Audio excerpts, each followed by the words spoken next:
Hi guys, welcome back to another video and another IPSY bag for the month of July. Don't drop the bag. So this is a bag, it's simple. I normally like IPSY bags some more than others, because some are less simple than others. And then there's January, which we don't talk about. So I like most of what I got in this bag. The only thing I can say is that this whole thing I do now where I test them out for a few days and then I wear all the products at once for a video may not be working out because I don't like how I incorporated the eyeshadow because it doesn't match the lipstick in general and I don't think it looks good. But the camera's kind of toning down how bad I think it looks. So first product is a conditioner, which I didn't ask for, but who cares? It's a Brio Geo Scalp Revival that has charcoal and peppermint oil. Now, I mentioned before in my last IPSY bag that charcoal severely stings me. It hurts when I apply it. So when I saw this, I went, oh no. I love peppermint. I love the scent of it. I love the taste of it.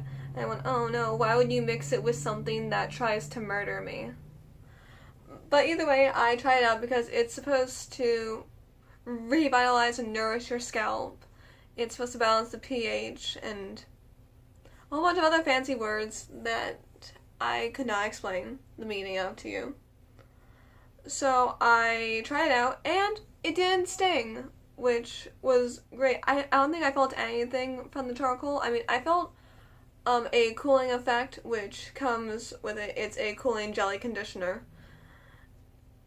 But there was a bit of a tingling, and that could have been from the peppermint, but it was more of like an awake feeling, not a numbing feeling or a painful feeling.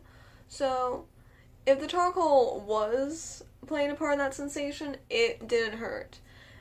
Now, in the instructions for this, you're not supposed to use it every time you wash your hair. It's supposed to be every other time or every third time you wash your hair.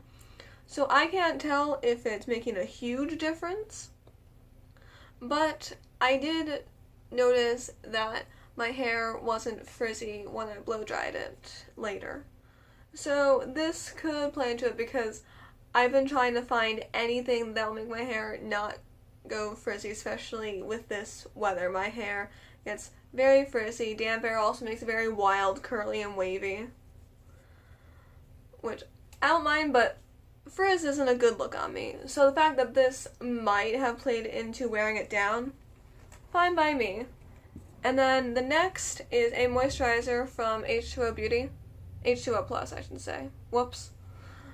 Now, funny thing, I owned this before in a full tub size because this is supposed to be water-based. However, it's not complete water, I'm sure anyone can guess. It comes in a cream kind of consistency. It shows up like that. It's a little pale blue gel. Not really a gel. So I got this because my skin can be quite acne prone, and I would go nuts with acne treatments and pads and scrubs to a point where it would make my skin that didn't have acne dry up and crack. And I wanted a moisturizer that wasn't greasy, which would cause acne, but would help heal the cracked skin. So I got this. And it sounds good because, oh, it's made up of water, there's no grease and oil in it, but there's also so much more than that. And they don't bother to put the ingredients in because it says H2O plus, so that's all you need to know. But when I read the ingredients, it was this very, very, very, very, very long list. Maybe this isn't anything to worry about, but I found it odd that there was titanium dioxide in it. I did a project on chemicals and metals found in makeup, and titanium dioxide is generally used in red or pink products because it can dilute red pigments. I don't know if it does anything other than that, but I thought it was suspicious that it was in a pale blue moisturizer, And I believe that was also a substance that could play a part in brain cell modulation. So, I don't know how I feel about that. And the weird thing is, because it's water, you think it's harmless and it's really good for sensitive skin. I guess my skin is a whole nother level of sensitive, because one applied in excess, I felt a mild sting with it. Just me, maybe? I'm weird? Okay, there we go. It's not standing properly.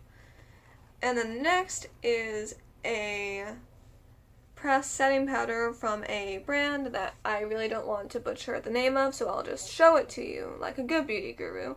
This is in the shade Flawless Linen. Also, in what world is this the color of linen?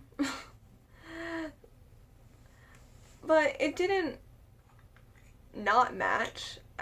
I mean, it's certainly a different shade than my skin tone. You can just barely see on the camera that these are two different skin tones. But the thing is, like, it's not supposed to be, like, packed onto the skin. It's supposed to be dusted on, because that's what powder is for. So I guess the fact that it didn't completely match isn't that bad. And maybe this next point isn't really noteworthy, because I don't know what to expect from pressed powders. I've only owned 2 loose powders. So this could be a thing with every pressed powder. Learn to talk today.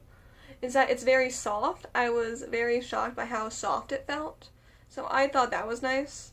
I don't know if that's how it is with most powders, or if that's even noteworthy, because it's not what you're going to feel, because that's not how you apply powder. You dust it on with a brush. So the next product is from Ofra. Anyone who has an IPSY subscription, who I guess would apply to this preference, would have gotten one of 3 shades. I got the shade Syrup, which is a beautiful copper shade. We all know that I like copper, coppery gold, or bronze shades. So I was very happy about this, and I was very impressed by the pan size. Now hopefully it's not an optical illusion not an optical illusion, but it's kind of like a trick where this is big, but actually it's very thin. Would this be considered thin? I don't think so. I don't know, I'm not an expert on beauty. I mean, before this, all my products were drugstore, and I still don't have any non-drugstore eyeshadow palettes unless you count my Beauty and the Beast palette. So I don't know what is a good, proper pan size, unfortunately. But this I like. I like the color, I like how it feels, and I feel really bad that I don't have, like, beauty lights or anything, because this is a very pretty shade and it's very reflective.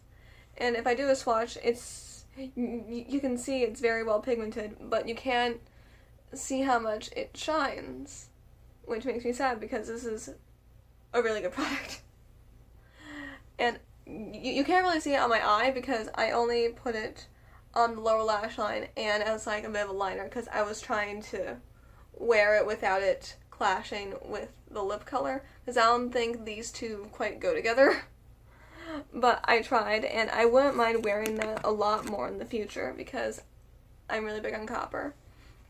And then the last product is a lipstick from La Vie Fatale, and the color is called Vibrate. It is a very vibrant purple shade. It's a typical kind of lipstick bullet in shape. And then I guess I do the swatch again, because that's what beauty gurus do. And it's pigmented. I mean, maybe a second layer and then you're good. And I'm not sure if there's much to say about it. I really love the color. I love a good bold lip color. I mean, I'm into, like, vintage classic reds, but I'm also big on experimenting with makeup and having a bold look, especially with lips. I love doing some kind of, like, art or pattern on my lips, or just a bold color, like a purple. So, I like the color. I think it's brilliant. And I would say it's pretty long-lasting. When I wore it and I would eat and drink, I would see the product coming off, but it won't affect the color of my lips. It still stayed on well. I guess it might have been like excess product, but it took a while for the color to wear down.